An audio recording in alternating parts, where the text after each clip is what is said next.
What is up, guys? I'm a Real Raptor Gaming here, and today I'm going to be giving you my first Cardfight Vanguard video, and today it will be a deck profile on my Dragonic Overlord Kagero deck. Now, I've only just started updating this deck. I didn't get back into the game until a couple of weeks ago, so bear in mind the deck is not at its complete value, but it's only realistically missing just the one card, so yes. I've built it as much as I can. I've even got some nice sleeves for it, as I'll show you now. Got some of the new Overlord sleeves. The deck will be updated when I get the new V-Booster set, and I've got the new trial decks coming with them at the weekend. So make sure you stay tuned for that. I'm going to be doing a live stream for it, so make sure you're in there. I'll let you know when the live stream is. I will be posting it on my channel as a little update video. Yeah, so I'm going to start doing some Vanguard videos because I really like Cardfight Vanguard and I really want to start getting back into it. So I'm not going to talk for too much because I'm going to let you guys get straight into the video so I can show you how I play Kagero, what my opinions are on the cards, and how I think it's going. I've got other decks to do after this, and I'm probably going to do some talk videos, some discussions and whatnot on how the game's been in the past and how it's going to go in the future and all that nonsense. But anyway, without further ado, onto the deck profile.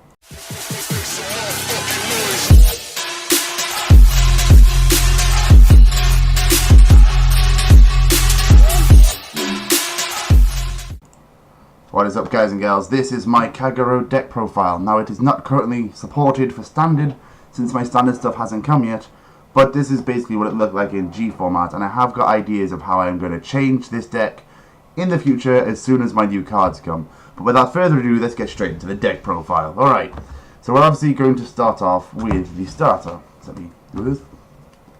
So we're playing Kagero Overlords, so we're going to start off with Conroe. I apologise for low video quality. I am working on getting a better camera for you guys, but I just wanted to get this in there before I change and update the deck. So Conroe, he is your consistency play for the deck. He is amazing, and he basically makes it so you can have a good game every game. So I like him. Now onto the grade 3s. We are running 4 copies of Dragonic Overlord, the Destiny. He again is a consistency engine. Every turn you stride, you can try and search yourself out for another Overlord, and he can blow up to 2 cards per turn on his own. So it's good for field control and hand control. Now as a support, I am running the 9 of Overlords, which includes 3 copies of Dragonic Overlord the Cross and 2 copies of Dragonic Overlord the End. I never use these cards, and people that say that they do use these cards are pretty much lying. I only have these in there to fill out the space, and these will most definitely be coming out once the new stuff comes. I know that Legion is seeing a bit of a resurfacing, and I'm willing to test it out, but for now this is the deck profile I'm going to go with. So yeah, obviously we are running 4 copies of Glow Heater Dragon. He's the 10k body that if you're on an Overlord G unit, he gains 2k for each card in his damage zone. It's just a really good beater, and it stops early game rushes or at least slows them down. Obviously next up we're playing 4 copies of Emperor Dragon Knight Nahalem. He is a beater. If you're playing the Ace or Ziegenberg, he can be a 21k column by himself. He can apply a lot of pressure. He's just a really good card. A solid card overall. And to end up the grade 2 lineup, we are running 3 copies of Burning Horn Evolute. Again, he gains power if you're on an Overlord G unit, and he's good for wiping your opponent's board and helping for Ziegenberg plays. Now, onto the grade 1s. The perfect card I have chosen to run at the moment is still Protector Dragon. So he's there because I do sometimes change my Overlords out and put the Legend back in, and I like him for that reason. But other than that, he's in here for the fact that he countercharges, and he's a consistent countercharger. Now, he's most likely going to be coming out when the new support comes out, because I'm going to want to be running the Draw Trigger PGs for a bit to see if I like them. But until then, he's a solid card. I am running 4 copies of Conroe, and this will be staying at 4 because, like I say, if I'm getting rid of my countercharging PGs and my heals, for example, I want that extra countercharge in the deck, plus he's there to make sure you've always got the right Overlord in hand, and he even helps, but you can add a second Overlord to your hand and just ditch like a draw trigger or something, or whatever triggers you're running, or anything that you don't really need at that point, and he's just a good card for that. So, next up is Doombringer High Flame. I don't really like this card. I understand why people do like him, and he does have value, But his first effect I barely ever use in game, just because at that point I've either set my game to the point where I can beat my opponent, or I'm in a situation where I don't really want to be stacking my deck with grade 3s, because I want to be checking those triggers. But I understand why people do like him, and the free stride is good, and he's normally a target for any of retiring that your opponent has, because they see him as a bonus to you. So yeah, he's probably going to be coming out, but again, that's what they're testing for. I am running the one Lava Flow Dragon. You can search it out with your starter Kagero for a free stride on your first striding turn. Pretty solid card. That's pretty much the only reason it's in there still. Onto the triggers. So I am running 4 copies of Fire Chase Dragon. Now most of the triggers are getting swapped around. I think the only one that's going to stay in is the next one.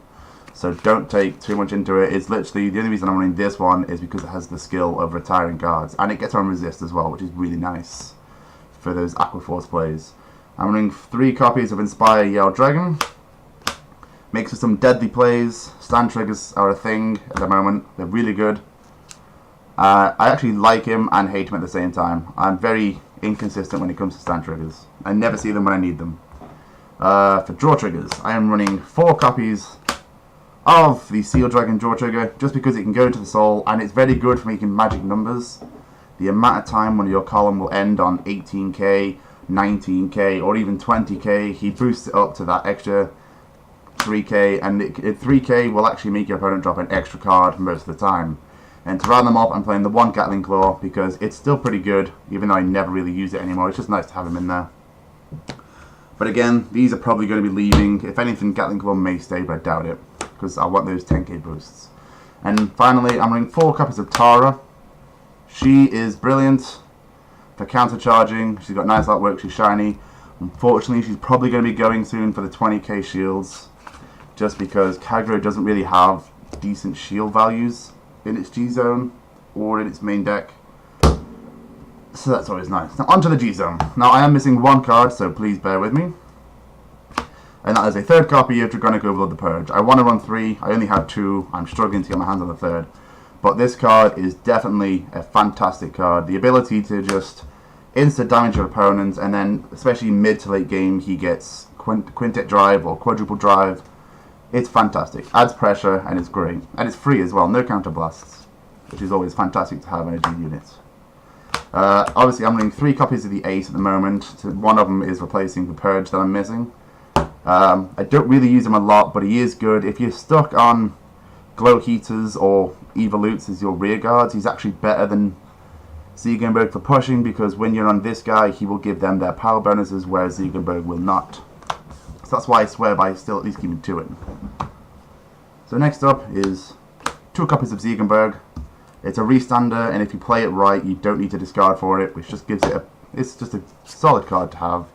Works wonders with Nahalem. Now I am running the 1 copy of Drachma. I don't think I've used it effectively at all yet, but I like its artwork and I paid for it, so it's going to stay in there. 1 Sabreeze. Even with the new rulings, I still like Sabreeze, because your opponent is still going to stay at grade 2 to try and get that first stride, so it's still good. 1 Ascengrave. I don't like it, I don't use it, it's in here, I don't know why. 1 copy of Defeat Flare for the G Guardian. He's really good. Gets rid of back row, he gets rid of resist. He's just an all-around solid card. 1 copy of this guy, I don't actually know his name. Advanced Guard Dragon, that's the one. Don't really use him, but he has had uses. Good against blasters for getting rid of Flowgulls. 2 Denal Griffins, they're Denal Griffins. You don't want to run 3 because 3 is overkill. Plus there's a lot of resist cards in the game nowadays. The Denal Griffin will always be good. And finally, 2 Absalam. But if you're playing a deck, even if they've only got 1 open space, he's still a 25k shield by himself, which is all you really need. And if they've got 2 or 3 open spaces, he essentially becomes a perfect guard. So yeah, that is the Kagero deck. It will be getting an update when the new set comes out. Make sure to watch the live stream of the opening of the packs, and I hope you guys enjoyed. This has been Raptar Gaming for my Kagero Overlord deck profile, and I'll see you guys in the next one. Adios.